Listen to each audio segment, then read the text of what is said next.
What's up? Big Splatoon 3 update just landed, and I've been messing around with it enough to have opinions and a bunch of notes to run through. So let's get into everything you need to know about what's changed, what feels different, and which weapons got fiddled with. The headline feature is this new flow aura mechanic. If you chain splats or help teammates splat in quick succession, you'll enter a powered-up state for roughly 30 seconds that boosts run speed, swim speed, ink resistance, and intensify action. And each extra splat or assist extends it while also re-inking the ground at your feet, so you keep momentum when you're on a streak.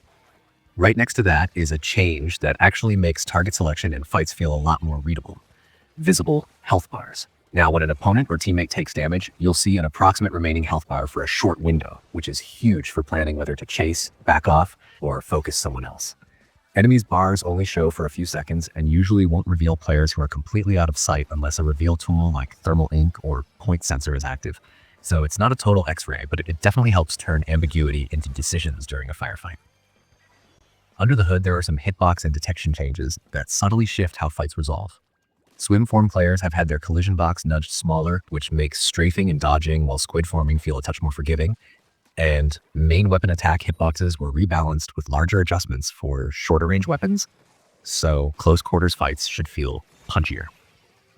This is one of those updates where you'll notice the difference once you've played a couple of matches. Pellets connecting a fraction earlier or later can cascade into different outcomes when both teams are playing aggressively.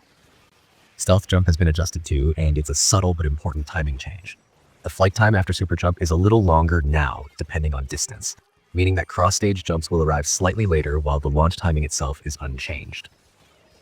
Players who rely on perfectly timed stealth jumps to surprise or escape will need to recalibrate that split-second rhythm, and I've already had a few near misses where I expected to land and I didn't. Just a heads up that you'll want to rehearse your jump reads for a session or two. Now for weapon and special tweaks. There are a ton of per weapon numbers in the notes, but a few examples illustrate the kind of direction Nintendo is nudging the meta. The L3 nozzle nose family got a shot speed increase of roughly 24%, while its point of impact splatter radius was reduced by around 15%, which basically makes it feel sharper and more consistent at range, but slightly less splashy on impact. Dynamo rollers got increased inking from spray droplets and had damage fall off tune so they keep big damage at longer ranges, though swing ink cost was raised by about 17%, so the trade-offs are interesting for tower control and long swings.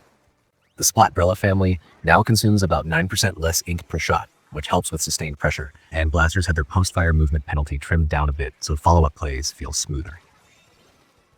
The Reef Slider Special saw its 220 denote damage zone enlarged, while the overall ink radius went down a little, and the explosion indicator was updated to match the actual damage zone, so what you see is more accurate to what will pop people.